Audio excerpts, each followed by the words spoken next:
All right, Mekone turn 32. Right away, we have some magic phase attacks from TNN, so let's take a look at this. This is pretty common. If you can magic phase, then you can just drop on. So like this was one of the counter rating groups that I was using. The E4, just with some peltasts, and then this is probably the PD here. So yeah, let's see. What did he came in with 2 She Lords. Looks like same setup that we've seen before with their gems for personal regeneration, air shield, all that good stuff. Our guy is going to Phoenix power up. Probably a few other buffs. Yeah, Stone Skin, I think that's probably us. Not Iron Skin, because these guys do have a lot of air magic, so a little worried about Lightning Bolt and stuff like that. The Peltasts are going to struggle, because so these guys, they have air shield, so they're not really going to care about the projectiles, and then they have mist forms, so they're not really going to care so much about regular weapons, and then they're going to be regenerating, so... Yeah, the Peltasts mostly just here. They're going to tie these guys up. Hopefully our caster moves up here. I don't remember if I set him to... Yeah, so he's on advance and cast spells now, which is good. Okay, and they're enlarging themselves this time. So it looks like they used both gems. No, enlarge is a 1 square spell. So one of them enlarged. And it got both of them, which is cool. Because, yeah, they think they regenerate for more. No, I guess not. They haven't hit a new regeneration bracket, but they do still have a bigger hit point pool, to regenerate, so that definitely will help them. So yeah, these guys, I mean, in theory it's not impossible, because if we get like a full surround, right, yeah, we're getting some harassment, -4, but I mean that still leaves them at 21 defense. With everything else layered on, did they get bark skin on themselves? They didn't, so their actual protection is pretty low. So if we do land a hit, which, okay, we did, and then of course the mist form, so only the 1, and then he immediately regenerates it back. Okay, yeah, but there's Incinerate, 12 damage, right? There's actually a little bit of fire resistance, so he cast elemental resistance on himself, which is 5 across the board. It's a really good spell. It's a nature spell. It takes very little fatigue, but it's not a ton of resistance. Like 5 you can definitely overcome with some of the stronger spells. And Incinerate is definitely one of those spells. Now that said, I mean, he is like starting to regenerate it back. And are we fatigued out? Yeah, so we're asleep, right? So I maybe should have put, fewer buffs. It's kind of like, okay, Stone Skin and like Fire Shield especially. Probably shouldn't have bothered with Fire Shield, because realistically, like if these guys get through, like they're just going to kill them. They're not going to care about a little bit of Fire Shield damage. So it's like save the fatigue, and that's going to translate into more casts of Incinerate. Now we got another hit, which is good. Because if once the glamour is down, I don't know if Incinerate can miss due to glamour, but most attacks, certainly all regular attacks, yes, there was another Incinerate on the same target and we got him. You can see it deals a lot of damage, and we are getting a few hits on this guy now that his now that his glamour is down, which isn't going to matter a ton, except for the fact that we have our Incinerate caster here. And our bless is, I guess he must have blessed himself at one point, so he actually has Blood Surge, which mostly doesn't matter, but it does give him 1 reinvigoration, so he's going to be ticking down just a little bit faster, which is good because, yeah, our guys have mostly tired of, being a punching bag for these elves. The slingers, they haven't actually... They're going to tire real quick. So we need to wake up and get an Incinerate off here. And yeah, so we're going to be awake. Yeah, preparing. So okay, yeah, we hit him.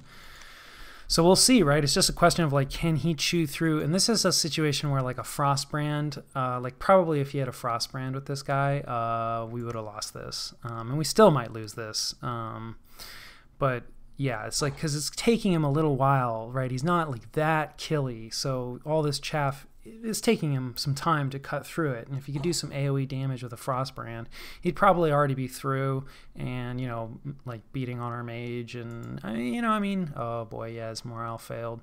Our protection is good. We have the Fire Shield and everything, but probably still would be able to cut through. But yeah, it looks like we're going to run away. Are we going to get away? Yeah, maybe. He really wants to. That's an interesting choice. So yeah, it looks like we're gonna get away. So you know, not great. We lost a lot of peltasts, you know, which is fine.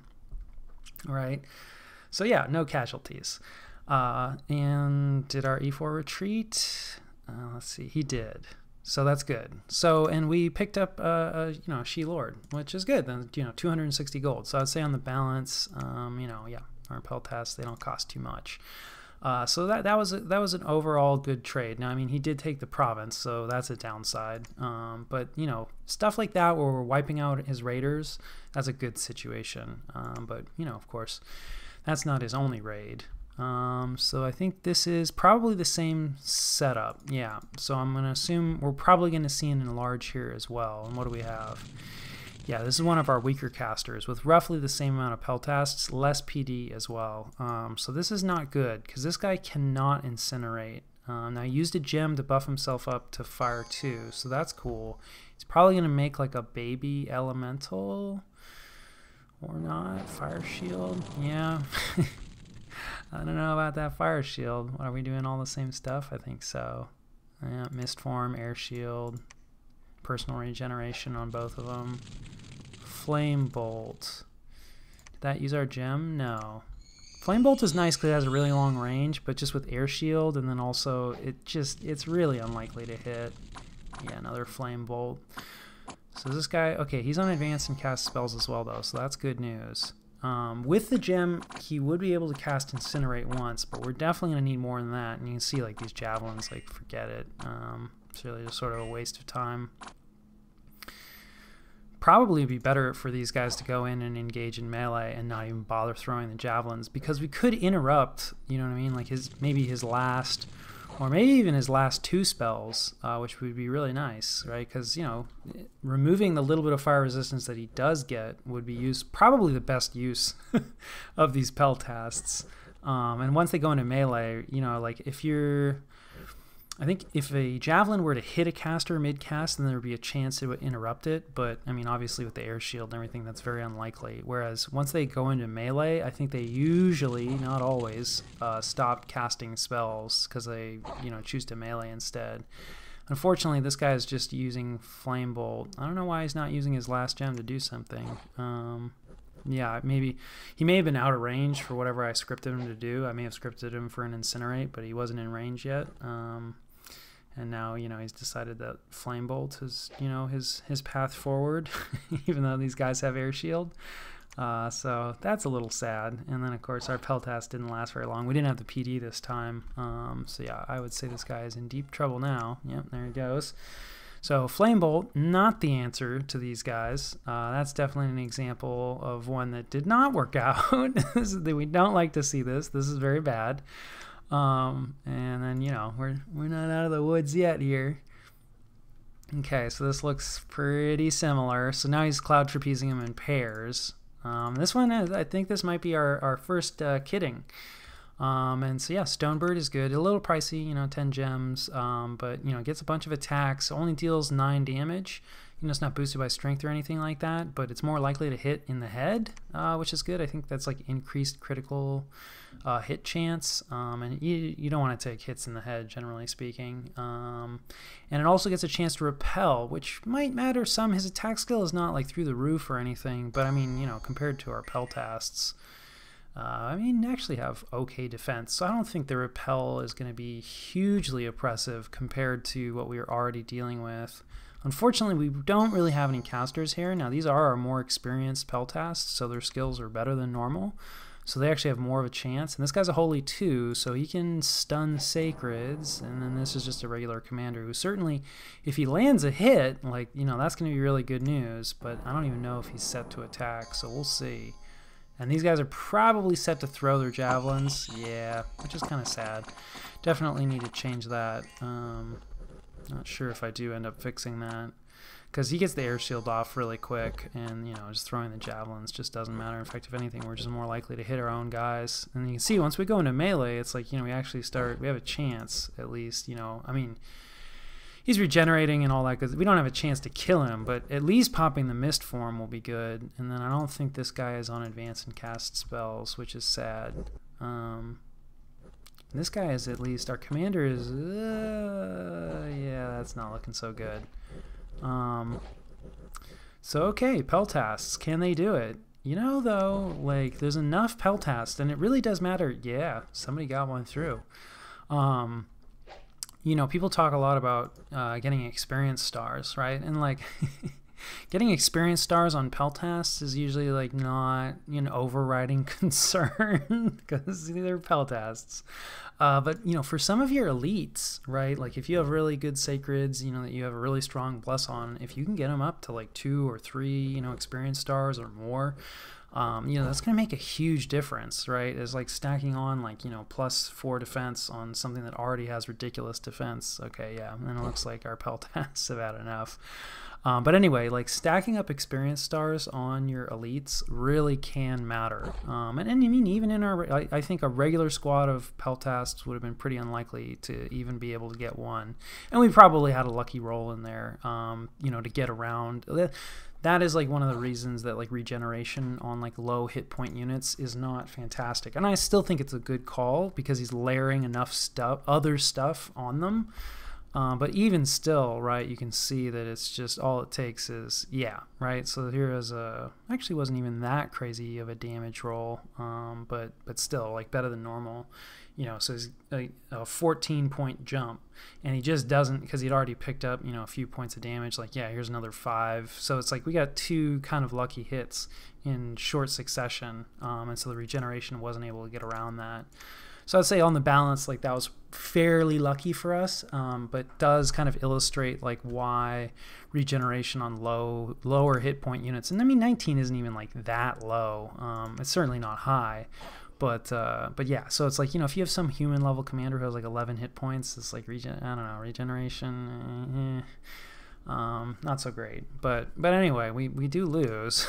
But again, you know, we trade, what, 34 Peltasts? That's a lot of Peltasts, for sure. This is not, like, a super efficient way to be trading with these lords. But still, like, we can probably pump out Peltasts easier, you know, than these lords. Although I don't think they're slow to recruit. Yeah, no, they aren't. And he probably has quite a few forts that can pop these out. So probably kind of a wash, really, something like this. And then we did manage to retreat successfully with most of our stuff, so that's good news. And I think setting like our commander to attack and the high priest to advance and cast spells could have swung that in our favor.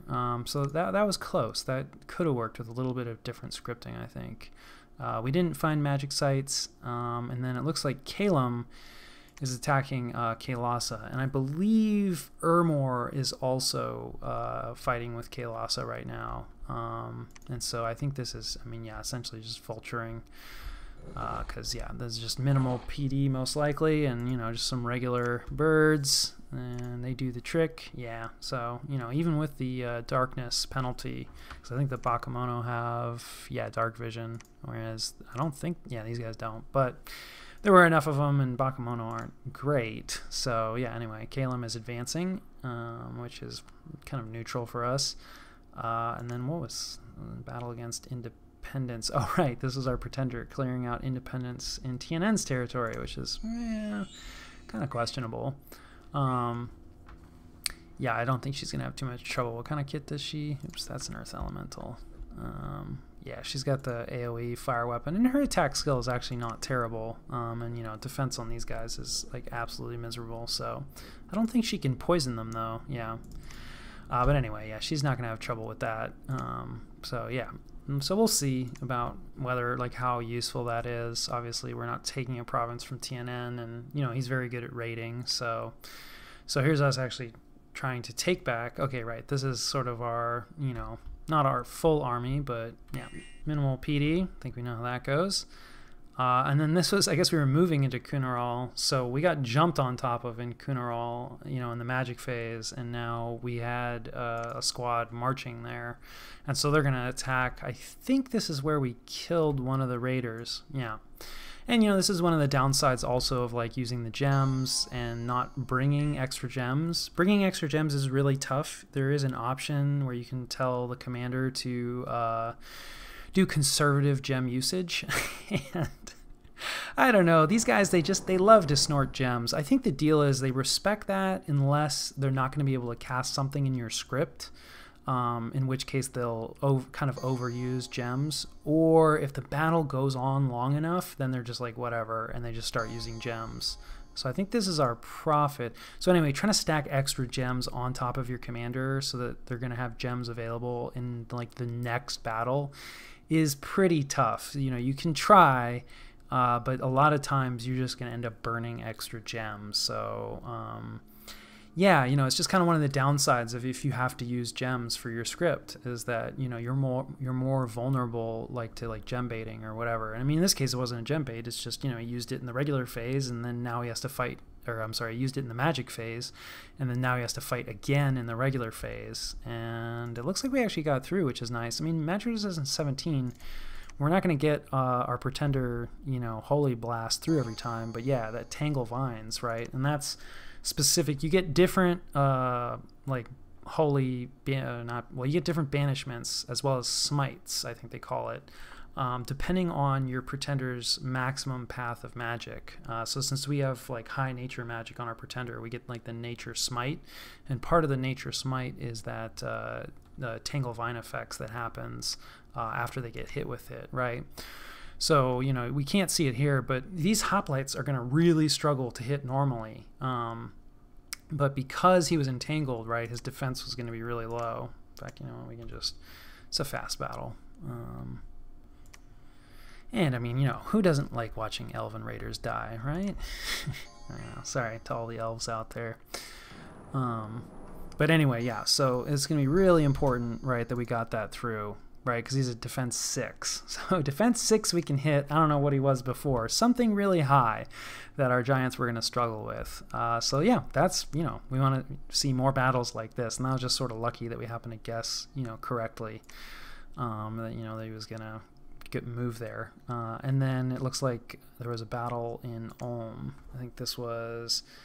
yeah, probably just the assault. I think he'd already essentially wiped out the Ulmish army last turn, if I'm recalling correctly. And there's actually more in here than I might have thought. Yeah, there's like quite a few mages. See, so like, I just don't understand. You know, I mean, I don't know. Maybe he just felt like he didn't have the research. You know, using Ulmish mages can definitely be tricky. Early age Ulm. There's a lot of low paths here, but I mean, still, this is quite a few mages. You know, you slap some gems on them, they can do some stuff. So, you know, would have liked to see those guys come out and participate in that big battle on top of his capital.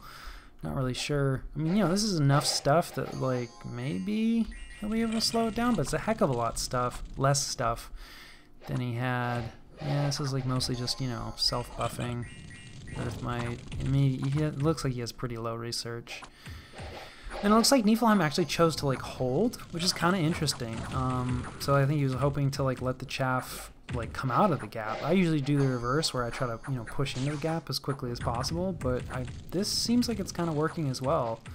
Not that he really has the numbers.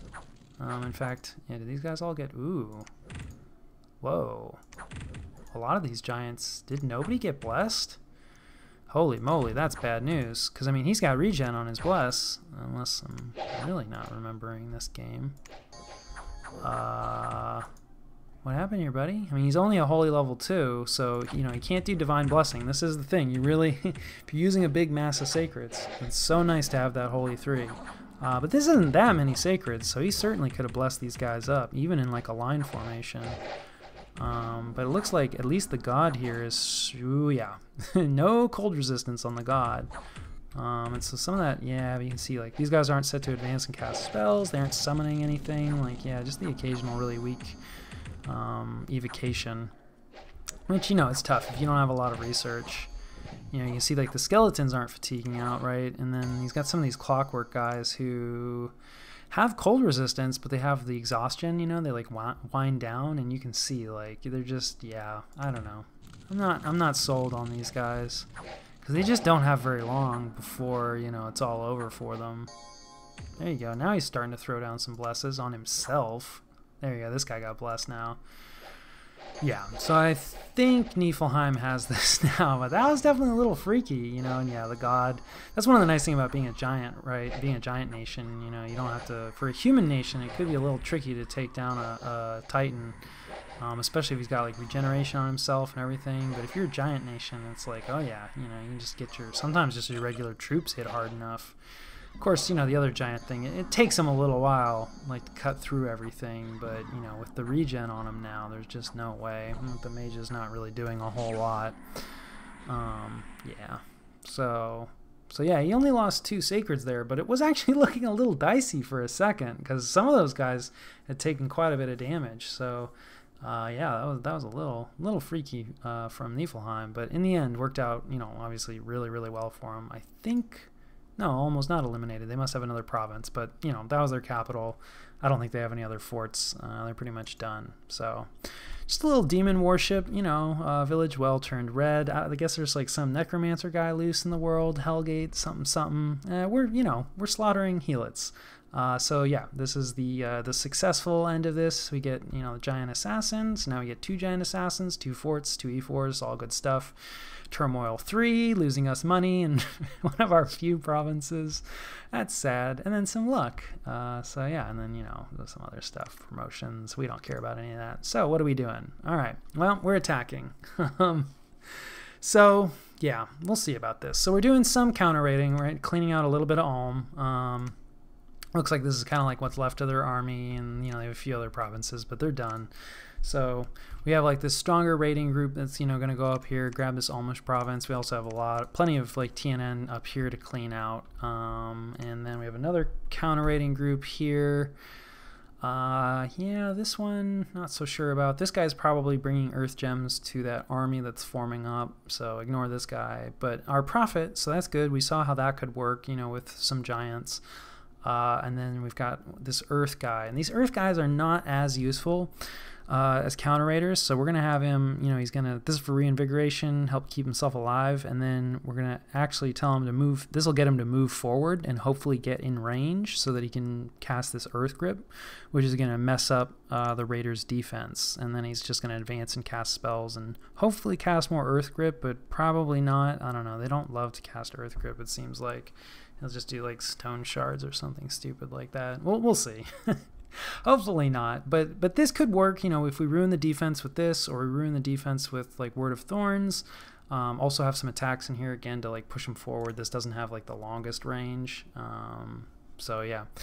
But this could work, so we'll see. And, you know, we might not run into a raider, and, you know, I think, you know, the Giganti is like, this is more than enough to deal with minimal PD or even mediocre PD, you know, some investment.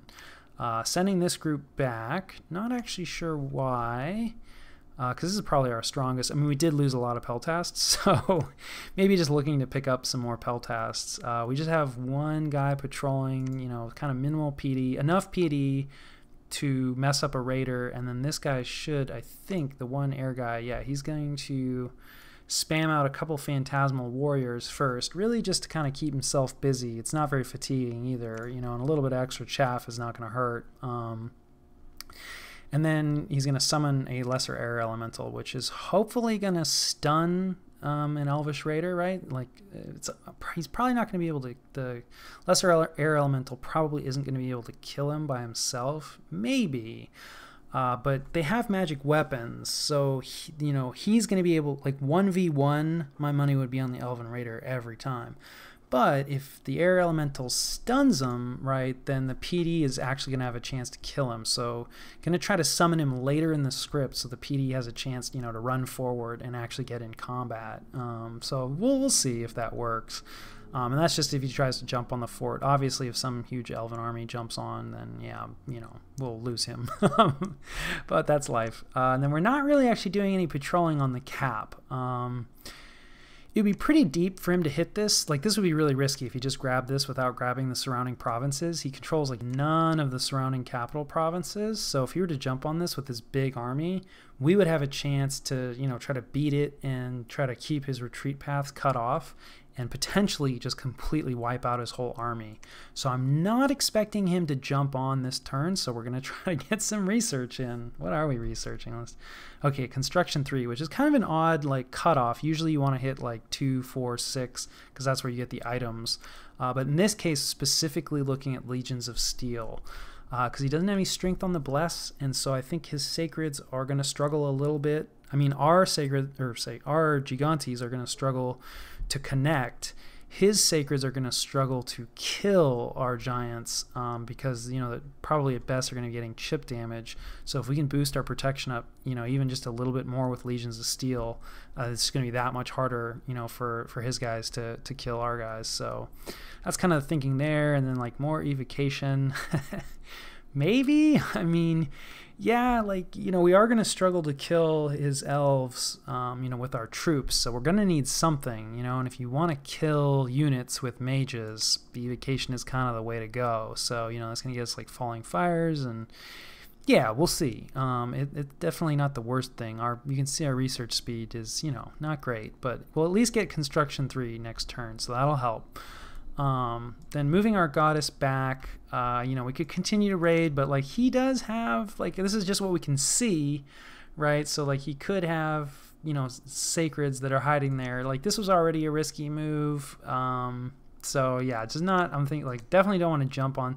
The other thing too is like this is inside of our dominion, so she gets the advantage of our bless and like more HP and stuff like that. This is well outside, like this is heavy enemy dominion, so she's gonna lose a bunch of HP. This looks actually, it's neutral. Nobody actually has dominion here, so she'll lose some HP, but she won't get the bless. Anyway, much riskier move, so bringing her back, thinking that like, well, have we claimed this? Yeah, we have, right? So this is definitely like a good province for him to raid, right? Because this is 3 nature gems that we're getting every turn, and it's spreading our dominion. So like this is going to be an attractive province for him to raid. So, you know, just thinking like, okay, well, right, we'll move the god there and hopefully catch a raider. And then we're going to mass an army up here, which, you know, yeah, is bold. You know, we have a good army, right? Like we have a lot of like the Gigante troops, and with enough numbers, and we do have some numbers, right? We have maybe not as many of these human hoplites as I would like, but we do have still quite a few peltasts, right? We're bringing them in from all over. So with enough numbers, we can drive down the defense score of his sacreds, and then once our giants actually start connecting, it's all over, you know, because they're just going to trade much more effectively in terms of us dealing damage to him dealing damage. Of course, he's going to be hitting us much more consistently, so it's all a question of, like, can we bring enough, you know, units to bear? And then, of course, too, like, we do have some casters here. Maybe not as many as I would have liked, but of course our research is pretty low, and obviously the more mages we pull out, the less research we have. So, you know, we're looking at like quite a bit of Maws of the Earth, you know, lesser fire elemental, sure, I don't think that's gonna make too much of a difference, but why not? We got one guy who's going to go in and try and thug, which is maybe questionable. Probably should have just had him, you know, some earth meld, stuff like this. We probably don't have a ton of gems. More Maws of the Earth, that's good. A little more Maws of the Earth, that's good. So quite a bit of Maws, you know, a little bit of earth meld, all of which, like, the Maws will deal damage and do, you know, like that earth grip effect that messes up defense. And earth meld is just going to mess up defense. So like this is all good stuff, right? And should swing it in our favor. Because once the defense is messed up, again, whether it's from harassment or whether it's from the spells, when our giants start connecting, like we're going to win that fight, no doubt. So it's just really all a question of, do we have enough stuff? And, you know, are we going to be able to connect with our damage spells on his sacreds? And we'll see, right? Now, I mean, he does have a huge pile of trash here. But I'm not too, like, Furbolg warriors are not bad. They're not bad units. Like, they're certainly better than peltasts, probably better than the hoplites as well. They have less protection, significantly less protection than the hoplites, but much more skilled. So it's a bit of a trade-off there. But then, like, militia, that's just siege chaff, right? Like, I mean, the militia are going to rout so freaking quickly. Like, that's really more of a liability in a field battle. And, like, okay, these archers, I mean, they're okay.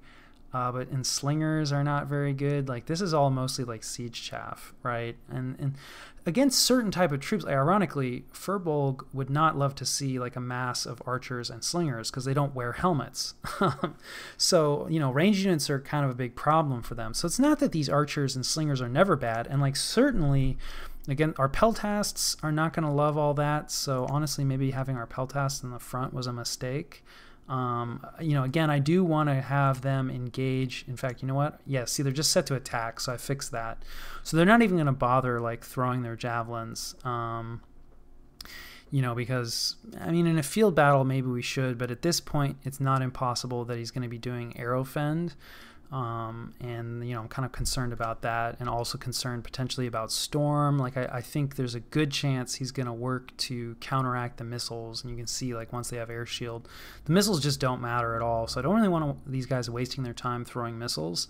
I'd rather get them in, you know, and start driving that defense score down before, right, all the giants come in. Now, these guys may melt before the giants get there, especially since these guys are holding and attacking, and these guys are going right in. But the giants are, like, you know, not super fast, but not slow.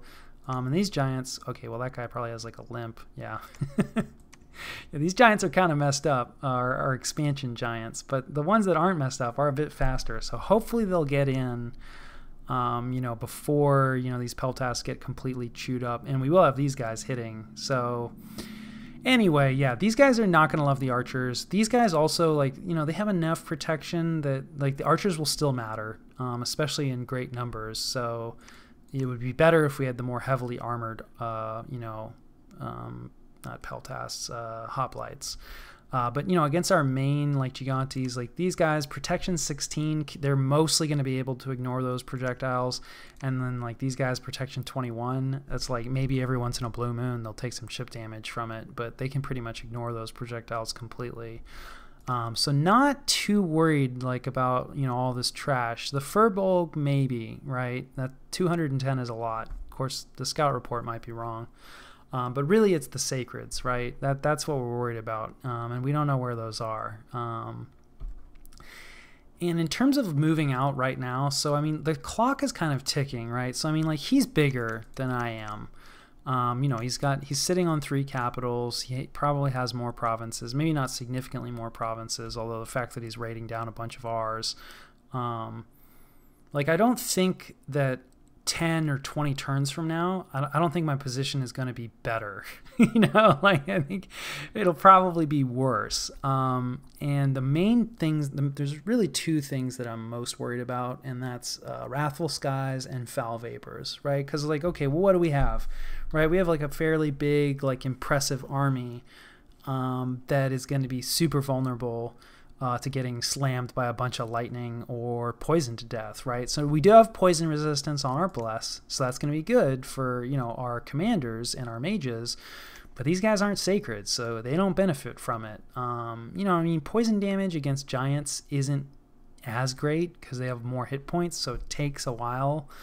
But I mean, you know, he could swarm and he could fill up the battlefield with, you know, a bunch of bugs, a bunch of chaff. There's things you can do. Like, these guys are definitely vulnerable to foul vapors, and they'll rout after a while because they'll still be taking damage. And then, of course, you know, the lightning, like, that's all bad.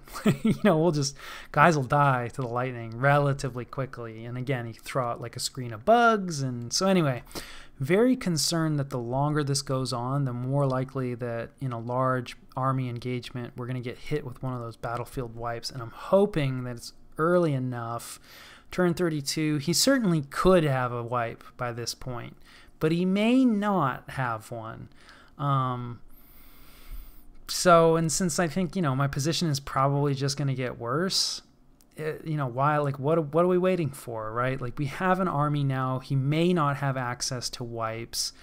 You know, he's doing a bunch of raiding. Like, one of the conventional wisdoms of elves, right, is like, you know, just go fucking kill them kind of thing, right? It's like, how do I catch all these elves? Oh my gosh, like, they're raiding around all over the place. And don't get me wrong, like, there are strategies to catch elves with counter raiding in your territory. But an alternate option is like, okay, well, don't worry about all the raiding, right? Just assemble like a large doom stack and go march at their forts. And it's like, you know, you either turn this army around or I start taking your forts, right? And we have Marvernia is right here. I would love to have another capital. So I think really the plan is we're going to mass here. We're going to move on top of Titan's steps. Hopefully he's going to see this move. He's going to move his chaff out, right? Because this is also, in the same way that it's good at sieging stuff down, it's good at holding fort walls up. So hopefully he moves into this fort, right, to try to hold the walls up, and then we move off of it onto Marverny, right? And then that way Marverny is relatively empty because, you know, he was expecting us to take this, and then hopefully we can quickly take Marverny, because the other thing is the longer you just sit in place with an army, the more likely you are to get cheesed, you know, by some of those wipe spells. So, you know, one turn popping forts is a big deal. And with all this chaff in here, we're not going to be able to one turn pop it, I don't think. We don't have quite enough, even though we are giants, so that helps a lot for our siege strength. This is enough stuff that there's a good chance it would take us, you know, 2, maybe even 3 turns. So that's kind of the plan, you know, mass up, move here, right, like bait this force over, and then, you know, move against this. And the other thing too is that, like, with this mass of units here, I think there's a good chance that his sacreds are already on the move towards Hinnom. Now, I mean, he does have some chaff here, but this, to me, right, this is his capital. This feels like a little more defensive. So I'm not really expecting this. This doesn't seem, he couldn't, if he moved this out to go after Mekone, it would leave his capital pretty open. Now, I mean, that said, if you move this out, it would leave this capital pretty open, but he probably cares a lot less about Marverny. It's like, if he loses Marverny for a turn or two, that's not that big a deal, where if he loses his own cap, that's a real hassle. You know, he can't recruit his cap-only stuff there. So I'm thinking that probably his main force, this is also like the focus of his raiding, right? So like his renewed raiding has been focused around Hinnom. So it's like it's going to leave him with some safe areas to retreat to. He has a huge pile of siege chaff here. Hinnom is probably going to be the easier province to take, right? Because he pinged both of these provinces. So he knows that this has a crap ton of PD on it, right? Whereas like Hinnom doesn't, right? So, and of course, like this is my capital. So this is where like my cap only stuff is coming out of. So capitals are usually harder to take. So if I was him, I would probably be focused on peeling Hinnom off first. And that kind of looks like what he's aimed at. So I'm hoping that his main army is going to be out of position and not able, you know what I mean, to react to this. So we'll see. We'll see. Because certainly, you know, he has enough sacreds that it's pretty scary. So otherwise, like, I think, what do we have?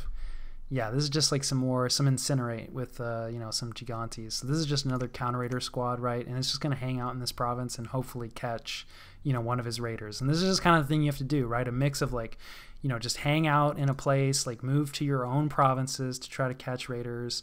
Also, you know, take some provinces back. You know, you need to do a mix of stuff to try to like catch raiders and, you know, keep your stuff and, you know, patrol your forts and stuff, which we're not doing too much this turn, but you know, you also want to try to research. It's a lot of juggling. So we'll see. We actually have some gold. We must have, what was it, a luck event? Probably left over from last turn. We don't have a lot of infrastructure, right? So it's kind of tough, you know, to get, to actually recruit, you know, do enough recruitment. Oh yeah, of course. And then we have our Elder Cyclops. So we can't recruit a mage here this turn. The other option, rather than just all ending like this, would be to like try to build a fort here. Because like this, you know, Lizard Shaman is going to be, it's a great mage, so to start recruiting these would be really nice. And of course he's nature, so that would be a way that we could start, we could close that hole and not get completely wiped out by foul vapors. But of course this guy doesn't really help us for Wrathful Skies, so, and if, you know, it's going to take us like 5 turns for fort construction, and we're just going to have to like leave our army sitting there for 5 turns, you know, turn 37, he's way more likely to actually have those wipes available. And, you know, like maybe turn 36, you know, he's seen this army just sitting here for a bunch of turns, maybe moved a scout in, saw like, oh, a fort's under construction, he's going to be locked in place, and he's going to be able to put together something that's going to wipe that army out. So, yeah, the other option would be to try to play it more safe, build a fort here. Yeah, I mean, pluses and minuses. Obviously, like anytime you're attacking, you know, they get the benefit of the PD, their own forts. It's easier for them to bring up reinforcements. It's more dangerous.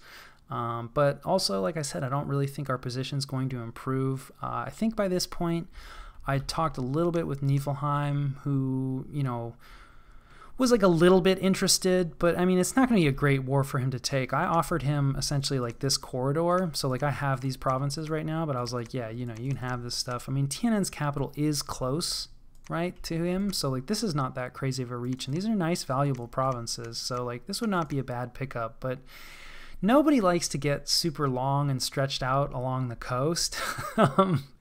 So like it's not great for him in that sense. And then of course like TNN is a strong opponent, so you know he's like not, and you know he's finishing off Ulm, so you know he's like, well, maybe, but like I'm not expecting him to gung-ho like jump in. And I started talking with like Arco Sefali, because you know they have a decent border, but they also were not uninterested. You know, I mean, I think they recognize that like, okay, TNN is a pretty big threat, and you know he borders them, so he's gonna have to deal with them at some point. Better to have a built-in ally, you know, where like TNN's focus is on, like that's a good situation for him.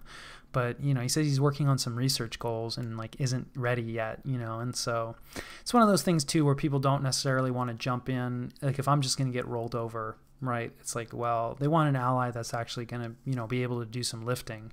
And like, you know, it's not looking great right now. Now, I mean, the fact that we're able to raid back some of our territory, you know, is probably going to, that bodes well. You know, people are like, okay, you know, he's not getting completely destroyed.